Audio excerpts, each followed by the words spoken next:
Muchas gracias, Julio Bárbaro, por recibir Hablemos de Otra Cosa. Y la primera pregunta es, ¿cuarentena estricta o liberada? No, yo estricto no hago nada en la vida, muy estricto, nada. Liberada, digamos, fui a un programa de Novarecio, fui a 5 programas de televisión, o sea que es liberada. Seguiste tu rutina, digamos. Aunque sos de riesgo, sos de grupo de riesgo. 78 años, de alto riesgo. Pero... ¿No tenés miedo? ¿Eh? ¿No tenés miedo? ¿A qué? Ya Y está. al virus, qué sé yo, al virus que te agarra. Pero, ¿sabes los virus que me pasaron al lado? No sé. Virus de plomo te pasaron al lado. Ya uno no, hay una edad en la que el miedo es otra cosa, qué sé yo, no. Me siento bien, camino, trato de moverme y me asimilé bien a la cuarentena, no tuve angustia nunca. Cocino, leo, escribo, hablo mucho por teléfono, mientras hablo camino y tengo el cuentapasos, vos viste esa... Entonces llego a 15.000 pasos por día, que es lo que tengo que llegar. ¿Qué sería en kilómetros? Son 8 kilómetros, 8 y un poquito. ¿Quién gobiernan, los políticos o los infectólogos? Los ricos. ¿Los ricos de dónde? Porque hay ricos desde siempre y hay ricos que se enriquecieron. Los nuevos ricos. Sí, hay un poder económico de última horneada que eso cuando dicen la oligarquía y toda esa pavada, eso no es. Pero el poder del dinero en un país como el nuestro se ha impuesto y mucho. Las ideas, el peso de las ideas en la política es secundario. No hay casi. Y es una mala combinación ese dinero un poco pirata, podríamos decir en algún sentido, sí. con las instituciones reblandecidas, ¿no? Y mucha corrupción, porque digo, si no tenés las instituciones firmes, permite que se cuele mucha la corrupción, ¿no? De ese tipo de dinero corrupto, digo. Es la huida de capitales con el cuento de que es la inversión.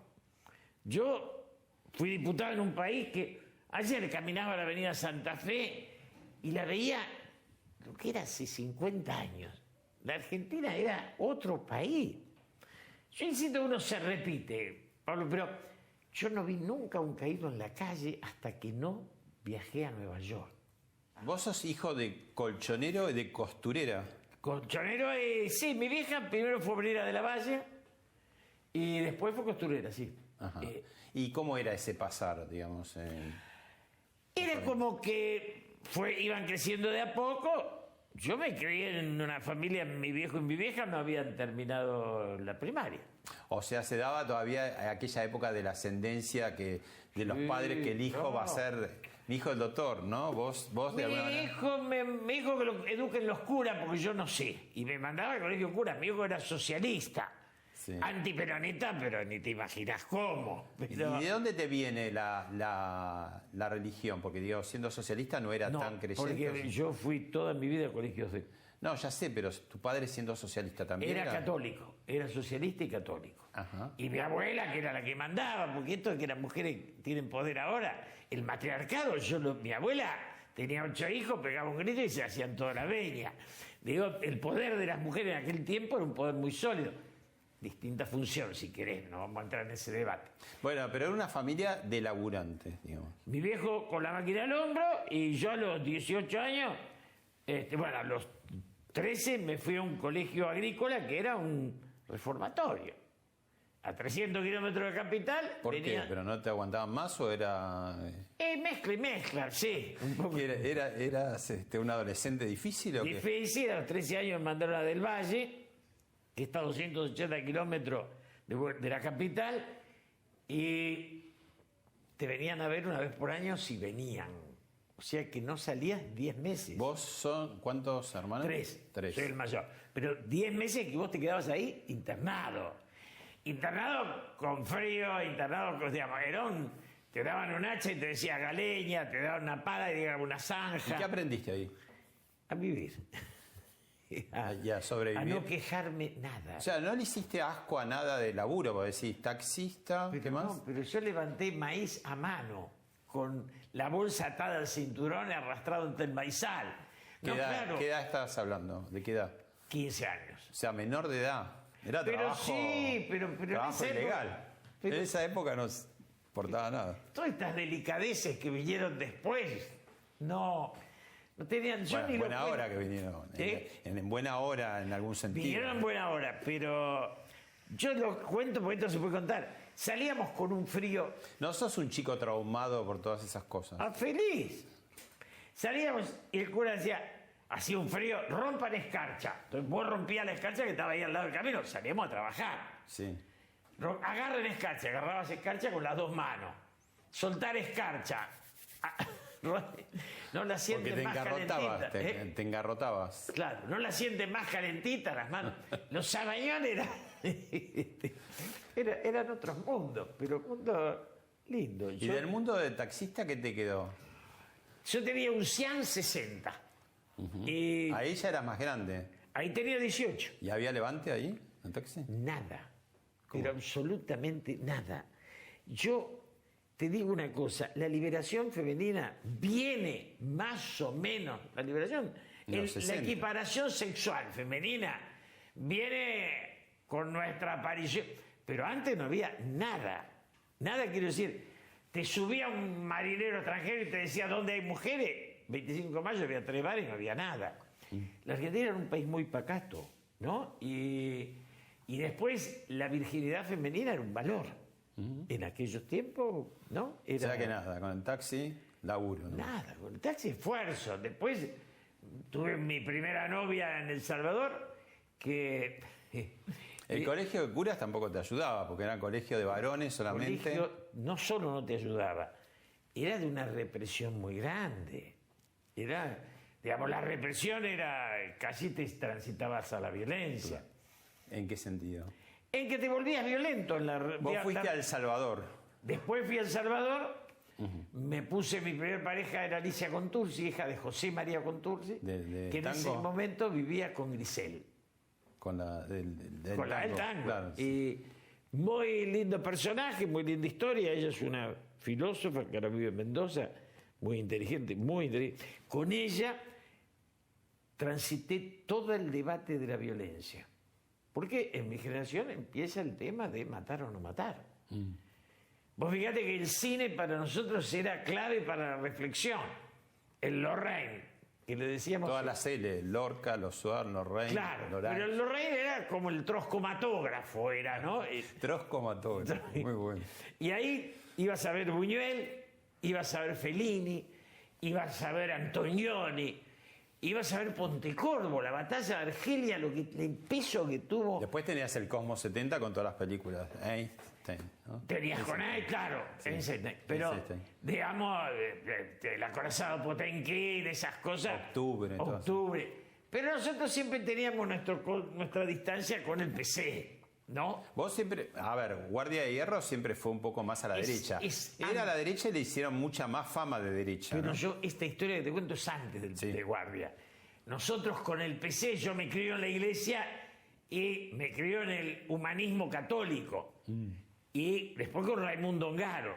Todo eso era un progresismo con Taylor de Jardin, Emmanuel Mounier, el cura Lebré. Aparece Juan XXIII como el Papa Bueno, ¿no?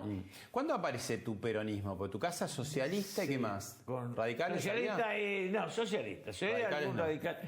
Aparece con Ongaro. Ongaro nos peroniza. Pero en tu casa, no, digamos. No. O sea, vos encontrás el peronismo afuera. Yo soy dirigente estudiantil humanista.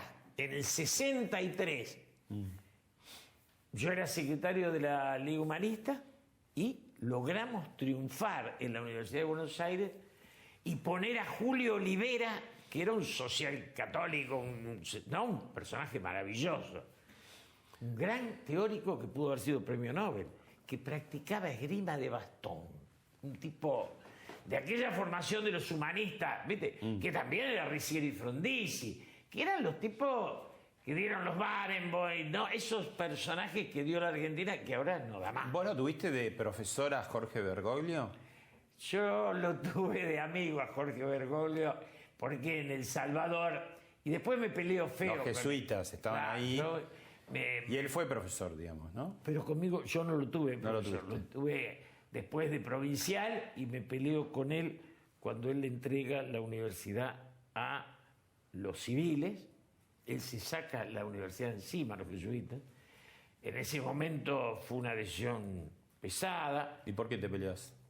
Porque yo no estaba de acuerdo que lo que hacía y a quién se la daba. Tardé en entenderlo. Después lo hablé mucho con él.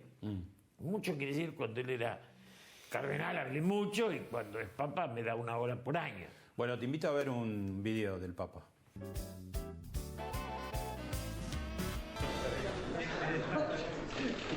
Por Dios. Yo no me desmayé allá adentro. Es increíble.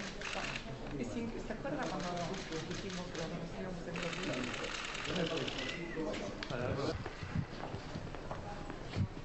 Me parece imposible todavía. Sí.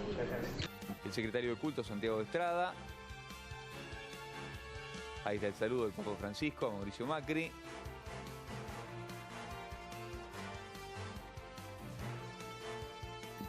Bueno, ahí lo que veíamos, esa diferencia gestual muy expresiva de Francisco con 2 presidentes, ¿no? Con Cristina, con quien había tenido cara larga, y con Néstor, tanto es así que hicieron un solo Te Deum y después se fueron al interior a ver las misas del 25 de mayo. Cuando se reencuentra ya con Bergoglio convertido en Papa, la sonrisa de los dos, y después con Macri otra vez cara larga, ¿no? ¿Cómo interpretás esos cambios? Bueno, fui parte, o sea que no interpreto, conozco. Yo era el amigo de Bergoglio, que era amigo de Néstor. Bergoglio me pedía hablar con Néstor y Néstor me decía, vos sabés que no quiero hablar con cura. Y yo tardé en darme cuenta que Néstor no soportaba dialogar con personas a las que no pudiera conducir. Y Bergoglio tenía una estatura que a él le...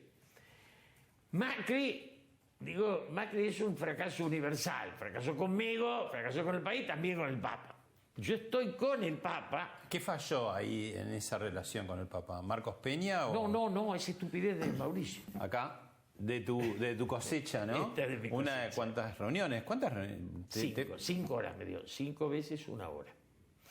Y entonces, En Santa Marta. En Santa Marta, O sí. sea que son reuniones reservadas. Solo, de la una cual salita los dos. vos no contás nada después, o te guardas cosas.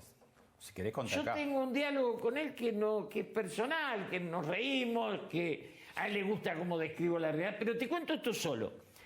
Macri y él están unidos frente a Néstor y a Cristina, o sea, resisten juntos. Cuando Mauricio llega a presidente, yo estaba con el Papa, me dice, mire eso. Mauricio dice, la relación con el Papa la va a manejar Cancillería, la señora Malcorra. Una cosa formal, Una protocolar. escapoté, una cosa que no tienes... Bueno, es otro jefe de Estado, digo, no formal, es correcto. ¿Pero No. qué? El Papa me dice a mí, si yo a usted, con los años que tenemos amistad, le digo que la relación conmigo la va a manejar su secretaria, es ofensivo. Sí, claro que es ofensivo. Si 8 años en la mala, fuimos pares. Ahora, Macri nunca entendió nada de nada, el que entendía era Franco y se murió. Franco decía...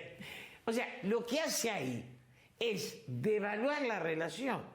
Ahí, después yo lo fui a ver a él, yo lo fui a ver cuando el aborto. Me senté con Mauricio y dije, Mauricio, no es solo que lo hablé con el Papa, vos vas a traer el aborto, porque Durán Barba te dijo que te va a dar el voto progresista.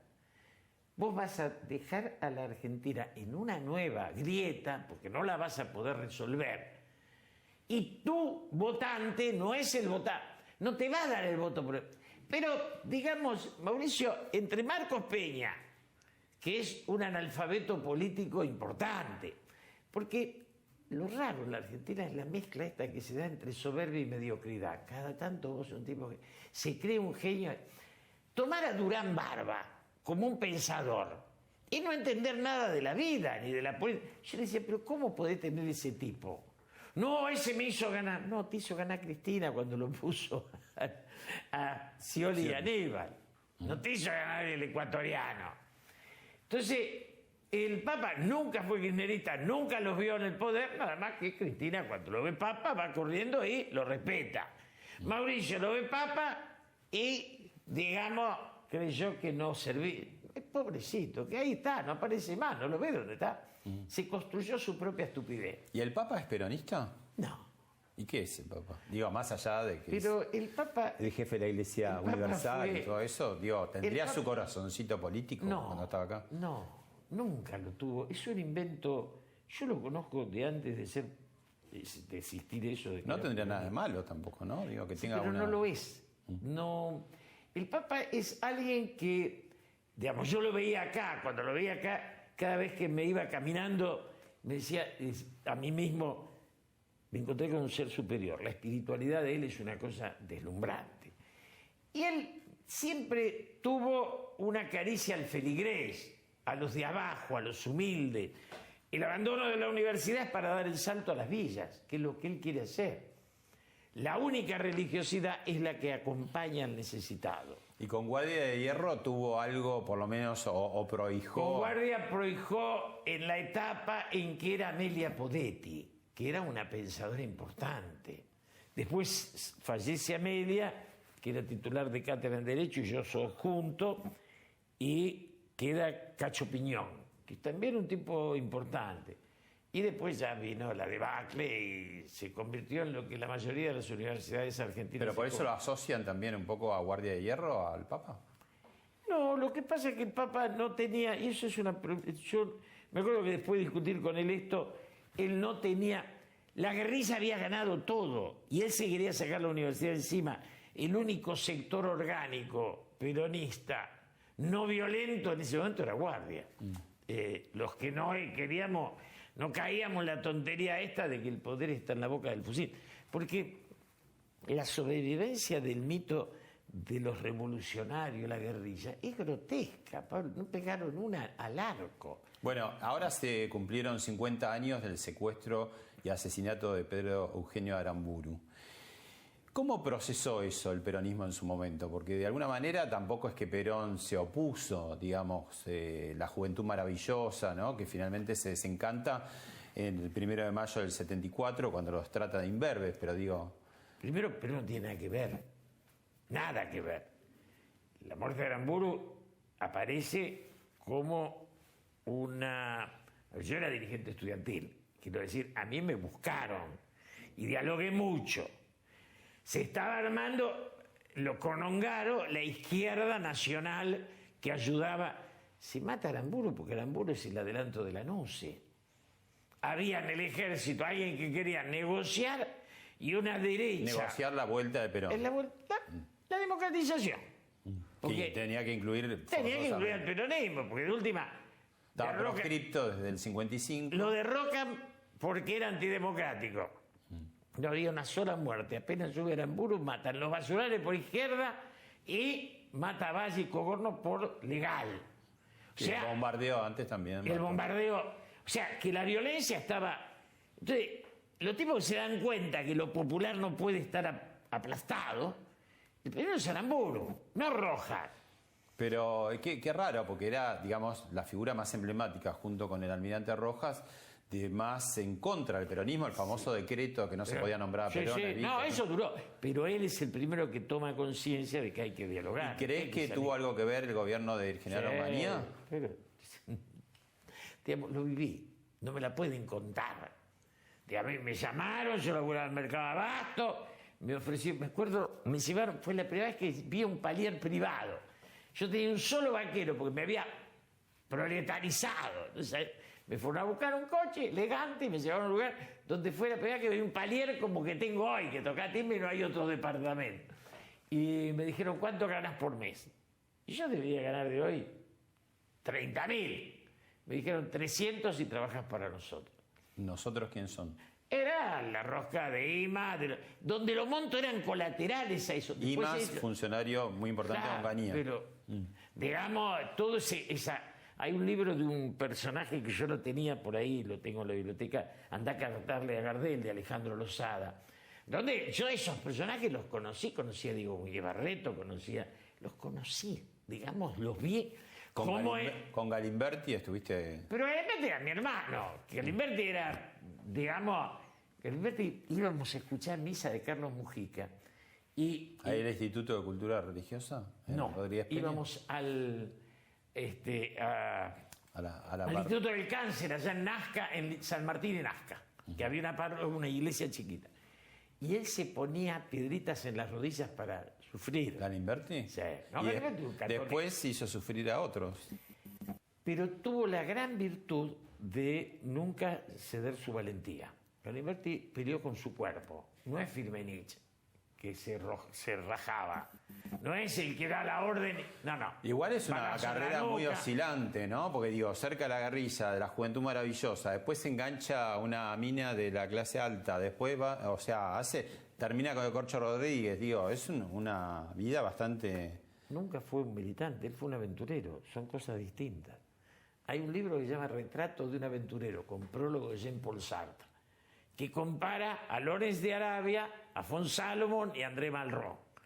El aventurero es eso, es el que cabalga la ola, no el que tiene una pertenencia ideológica. Claro, pero mientras tanto, por las aventuras de él se producían noticias jorobadas, ¿no? Pero sí, pero es un aventurero. Si vos lees La condición humana de Malraux, ahí está todo eso, no como la necesidad de jugar a la vida y la muerte. Ahora, el balazo en la nuca, la cana, la policía que te mataba y él le hacía... Digo, era valiente con el cuerpo de él. Entonces, eso es su virtud. Después, digamos, yo de esos conocí. Era la época de los personajes. Claro. Yo tenía un guerrillero amigo que murió, pobre, que una vez, él era un jefe, uno de los... ¿Cómo es Rulli? Bueno, mira, acá de tu álbum también, uno de los víctimas de los montoneros, ¿no? Jorge Born, Y amigo finalmente. que fue secuestrado y que ¿cuánto costó eso? 60 millones de dólares. Que se los tragó Fidel, finalmente. Una porque- parte, no todo. Le echan la culpa al muerto siempre, se le echa la culpa al muerto, no una parte. Ahí estoy sentado al lado de Jorge Born. Yo fui parte del intento de el acuerdo Bungie-Born. Secuestro, recordemos, de Juan, el hermano, ¿no? ¿Juan era? Y Sí, Jorge. sí, Juan y Jorge Born. 60 millones de dólares. 60 millones de dólares. bueno. Cuando el dólar valía mucho más que ahora, porque hoy el dólar... En proporción, En claro. proporción era... Sí, Esos muchachos eran mis amigos, pero, digamos, era el sueño del héroe trágico. Entonces, claro, pero eso fue generando una pelota que terminó en el 76 horriblemente, ¿no? yo Para todos. fui el responsable de liberar a los presos de Trelew. Yo salgo diputado, me mandan a Trelew, me quedo 2 meses con los peores y traigo el primer avión de Austral. Siempre lo cuento, porque es el momento más... Levanta el avión, los tipos estaba Méndez y Lluvé, que tenían 10 años de cárcel, otros 5, y la camarera que dice Austral Líneas Aéreas saluda a los liberados en esta nueva etapa de la Argentina y les augura lo mejor. Año 73. 73. Claro. Acá otra foto, ya Perón presidente, ¿no? Por Perón tercera vez. presidente, y ahí le estoy. Está Pedrini, Lastiri, al que Perón raja, para quedarnos hablando tranquilos. Y sí, y estaba Viraña, que era un santo varón. Fuimos los dos, nos llevó Pedrini a los dos jóvenes. Y esta es un incunable, porque estás acá Con Noriega. con Noriega, el presidente de Panamá en su momento, ¿no? Vos Y sabés que esto es importante porque a mí me definió una idea. vos tenés cada amigo que deberías estar en cana, ¿eh? Porque Yo digo, tengo un transcurrir amplio, complicado. complicado. Vos sabés que Menem va a asumir y de Panamá piden 2 representantes. Y voy yo con un hombre del PI, que era maravilloso y que está acá al lado mío, se apellidaba Montserrat. Y toda la zurda, la izquierda del continente iba a apoyar a Noriega. Entonces yo le decía, muchachos, todo marxista, todo marxista. Todavía Menem no había asumido. Muchachos, ¿es de izquierda Noriega? No. En la medida en que el imperialismo lo enfrente, nosotros estamos con Noriega. Esta El tesis- enemigo de mi enemigo es Claro. mi amigo. Una pobreza porque Noriega era la falopa. Claro. Me quedé esa semana ahí hablando con todos los marxistas. Como Cuba, ¿viste? Yo he ido a Cuba muchas veces, va 7, 8. Siempre voy para entender ese proceso, no por otra cosa. ¿Y No qué conclusión tenés a hoy?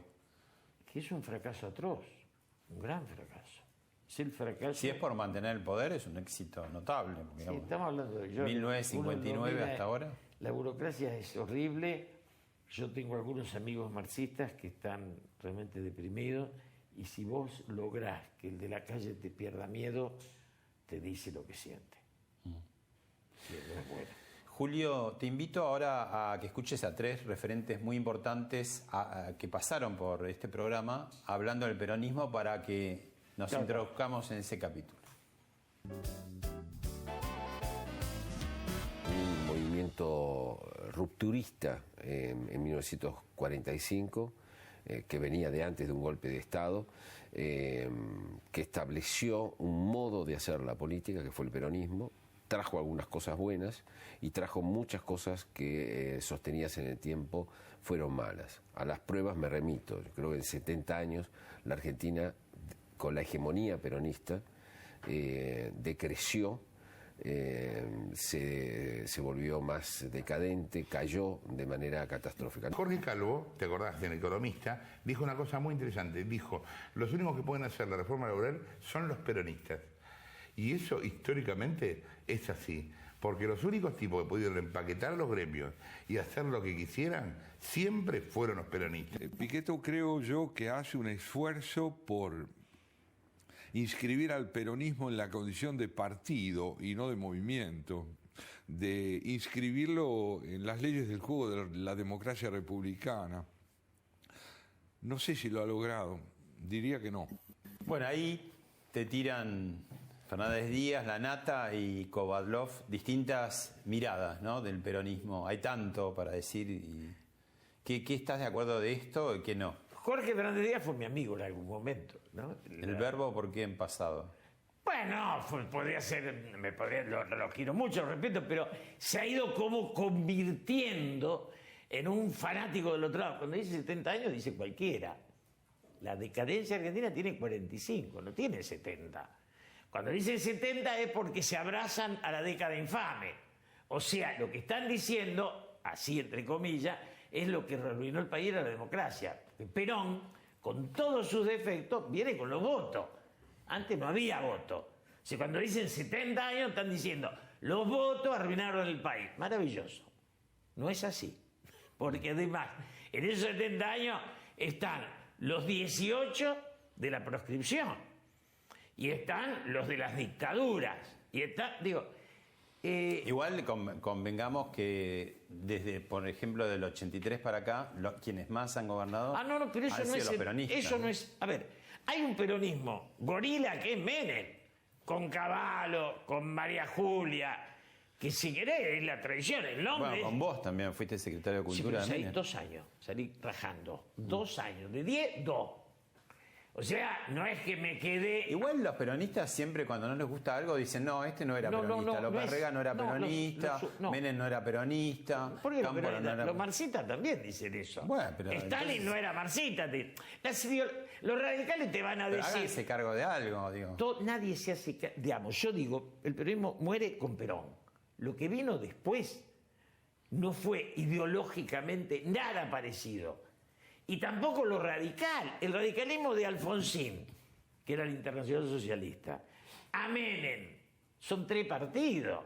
El liberalismo de Previch, de Ardoy, tipos enormes, a, qué sé yo, Álvaro Sogaray. La decadencia argentina es para todos los pensamientos, no hay un liberalismo. Bueno, pero nos importa más el peronismo porque es el que más gobierna. ¿Qué me importa la UCD? Para mí Bueno, la UCD gobernó con Menem igual. Yo creo que el peronismo es una cáscara, que la derecha se hizo peronista para ser importante con Menem y la izquierda se hizo peronista para ser importante con Cristina.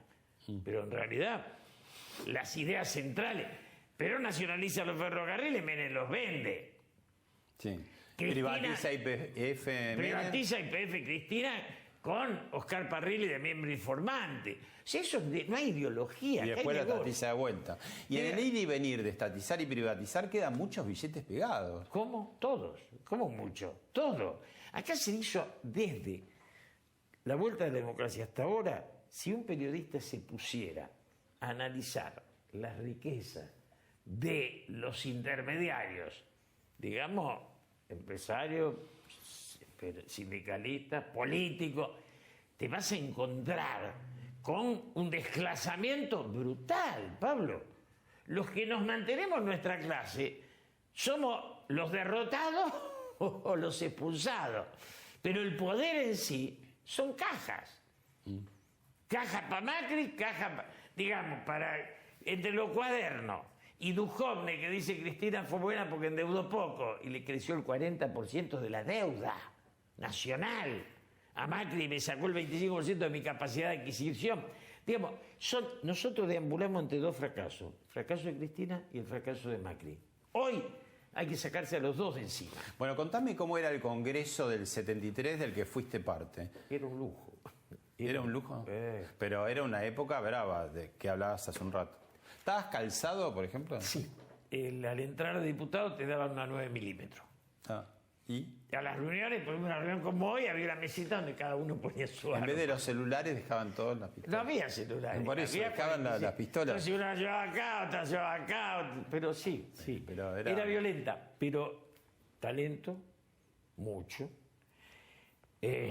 Diputado era una honra. Nadie se aguita. Yo me rajé al exilio, éramos 7 diputados muertos de frío, de hambre, vivíamos en un departamento amontonado, no se les ocurría hacer un peso.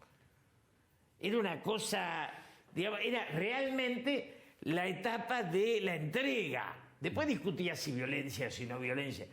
Yo digo, eran diputados oradores, leer era, no sé, leer es, digamos, escribíamos, ser diputado. Hoy ves, qué sé yo, ves de una mediocridad, salvar 3, 4 y el resto. Yo te digo, lo que era Trócoli, era los que tenían Merchensky, los que tenían el MIR, los que tenían el peronismo, eran todos tipos, mucha gente de mucho nivel.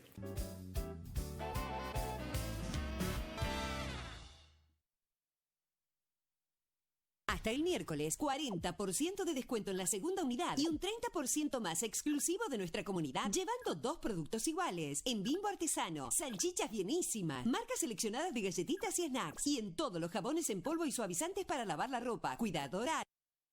Día se llevó, de martes a viernes a las 23. A los montoneros.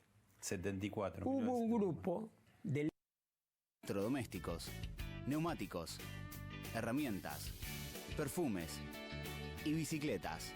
Aprovecha el mejor plan en tienda.naranja.com. Con Naranja podés.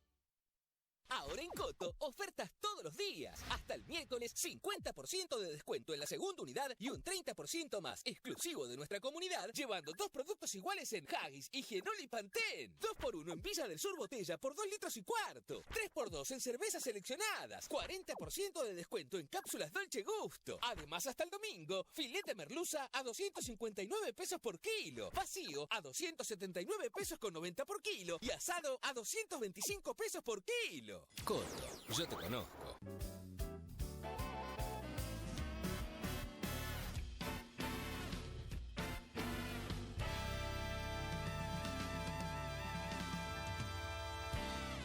Bueno, otro de los referentes que pasaron por Hablemos de Otra Cosa, que es Juan José Sebrelli, cuenta una historia de aquellos tiempos de los 70, curiosa, que quiero que escuches y después me comentes.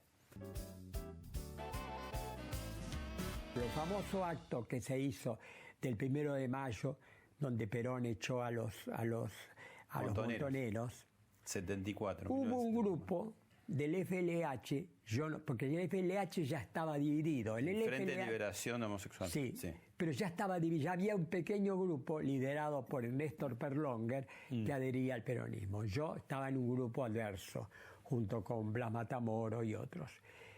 Y ese grupo partidario fueron a la Plaza de Mayo, obviamente. Fueron a la Plaza de Mayo y donde está con un cartel que decía FLH, qué sé yo. Y todos los peronistas que estaban ahí se apartaban, quedaban aislados como un grupo.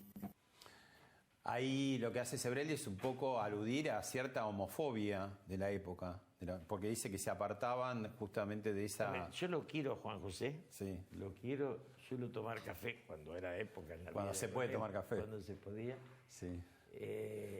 La homosexualidad no tenía problema con el peronismo, tenía problema con la sociedad. Era un tema tabú para todos, digamos. Los tipos de vos te formaban con rechazo al homosexual. Él se lo asigna al peronismo.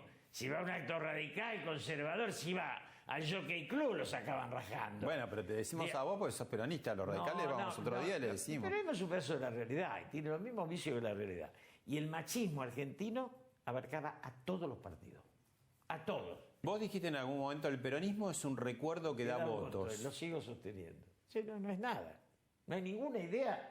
La política argentina no tiene nadie que exprese idea. Nadie.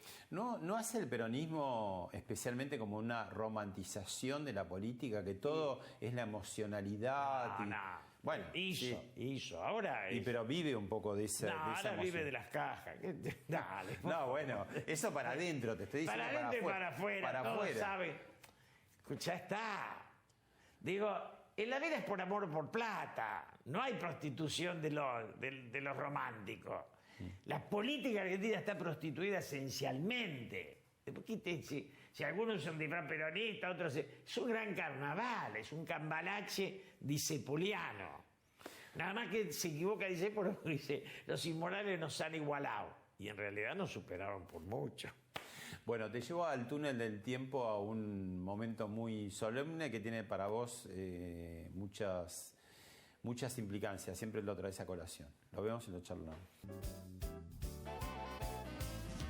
Como un símbolo de la historia, como un ejemplo de los tiempos, como una lección para el futuro. A los 41 años, el país entierra a otro gran presidente. Pero la fuerza de la República, la comprensión del país, pone una escena distinta, todos sumados, acompañándolo, y todos sumados en el esfuerzo común de salvar para todos los tiempos la paz de los argentinos. Este viejo adversario despide a un amigo. Qué orador, ¿eh? No hay más. Ricardo Balbín.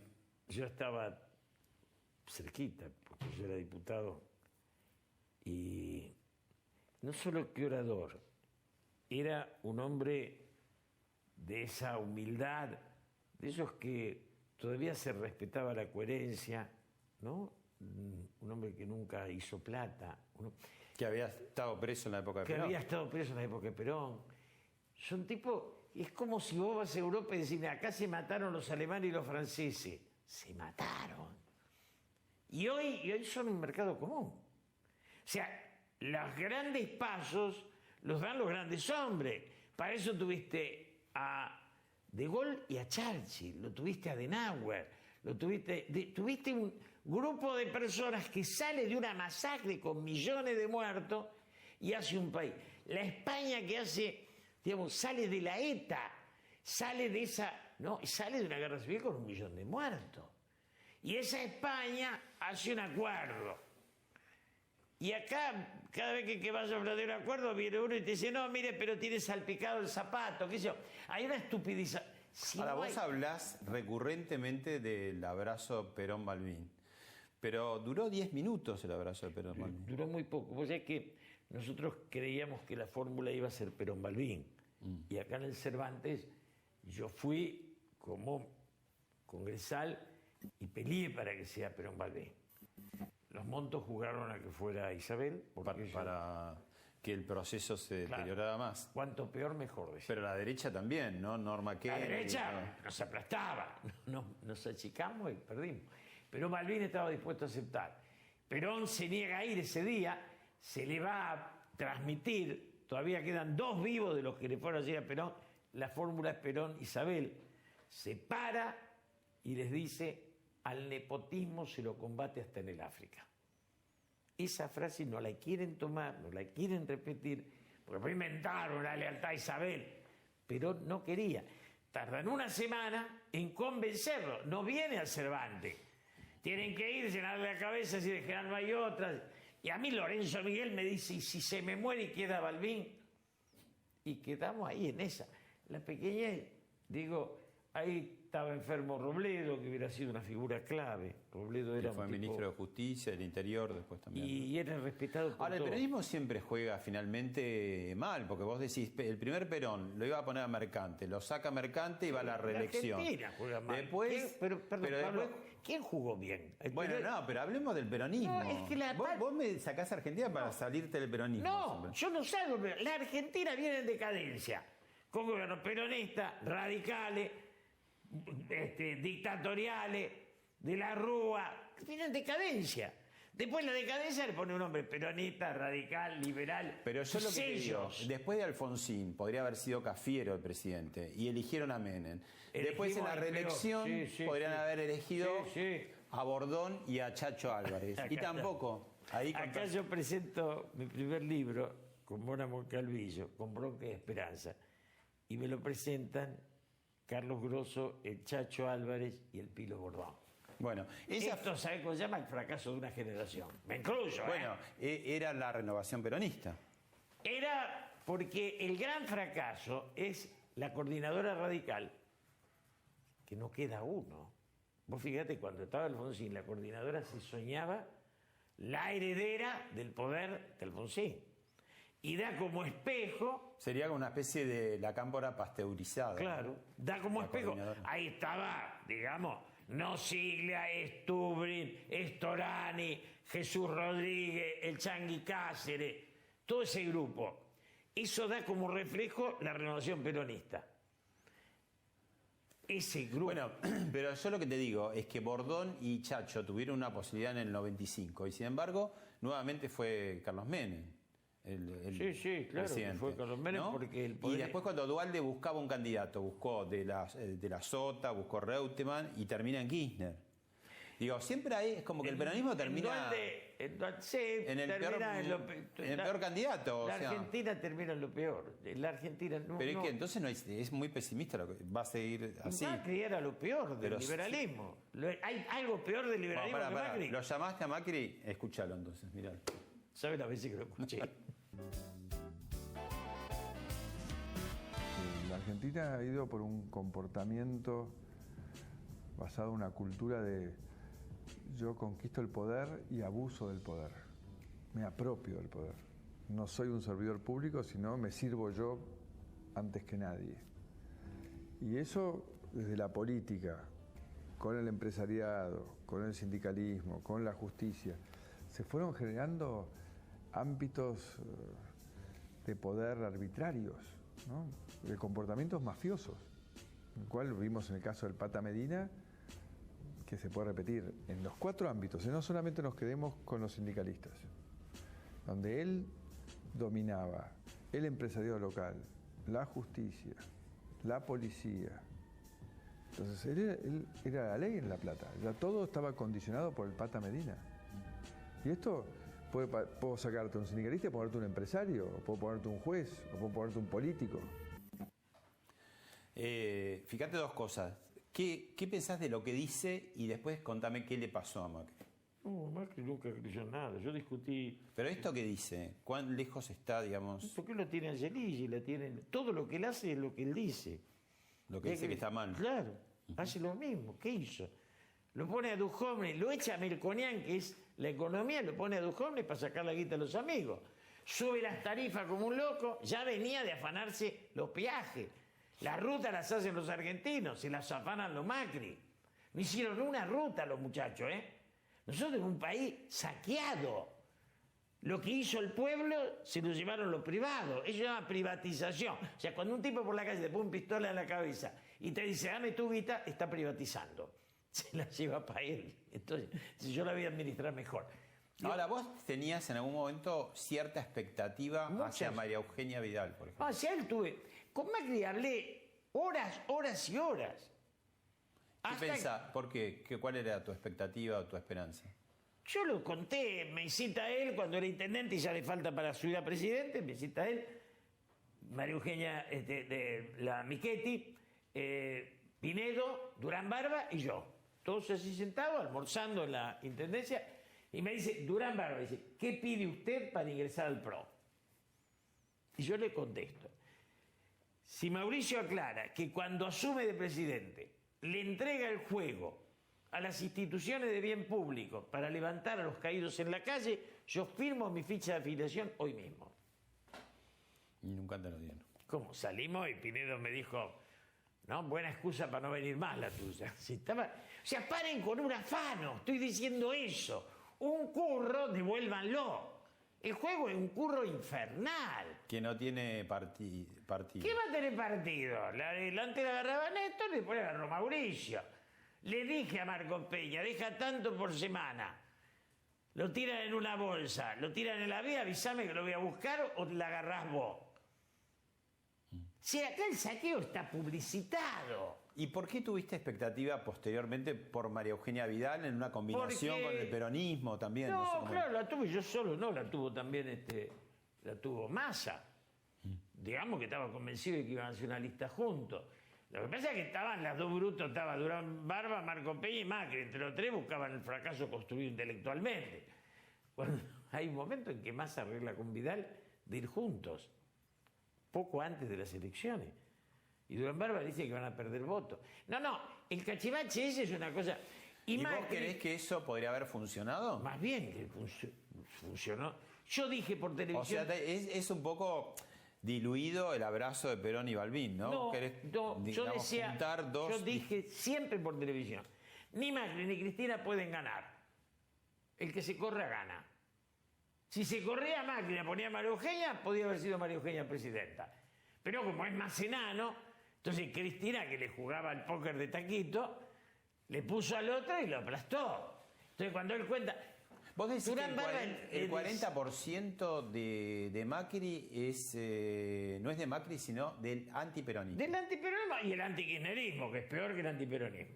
Que me incluye, no estoy afuera. Digo, nos incluye muchísimos periodistas. Pero mucho de ese 40% también es no peronista, que no es... No, claro, es anti y no. Es anti y no, sí, claro, sí. Es lo que no pudo contener nadie, que en un momento parecía que Alberto lo contenía. Cuando Alberto enfrenta la pandemia con Radio Larreta al lado... Bueno, lo llamaste hace un rato a Macri, ahora lo llamaste a Alberto, lo tenés tú merecido. Si yo lo he visto a Gildo en todos estos años, siempre que lo he visto preocuparse por Formosa. Siempre que me ha visto y me ha dicho, allá en Formosa estamos necesitando, allá en Formosa estamos haciendo. Y su mayor obsesión es que sus coprovincianos, los formoseños y las formoseñas, vivan cada día mejor. Y eso no habla de un buen político, que lo es. Por eso lo eligen, digo siempre yo. Eso habla también de su condición humana. Gildo, siempre que pide, pide para Formosa. Siempre que trabaja, trabaja para Formosa. Piensa la Argentina con una Formosa que sea parte de una Argentina próspera, pero pide prosperidad para Formosa.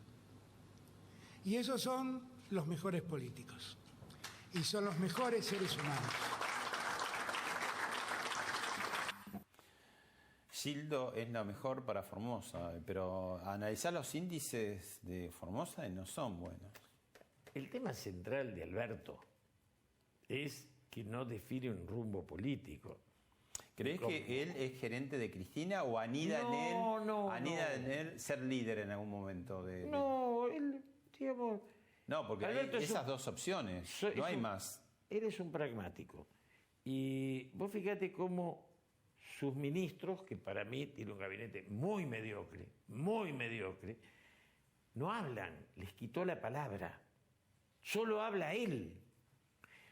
Tanto así que cuando vos ves a Sergio Berni y decís, pero este ministro ¿de dónde es? Porque el único ministro que habla es Sergio Berni.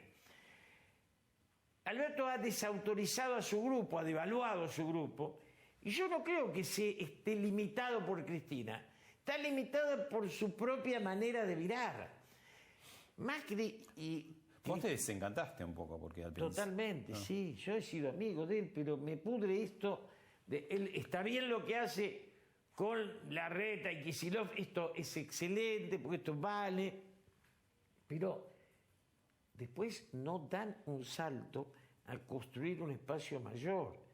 Y lo que hizo Cristina con la justicia, que haya 6 que voten a favor de Canicoma Corral, eso, digamos, tiene que haber un presidente que diga, mire, este juez ya es bochorno, flaco, lo corremos, ¿o no?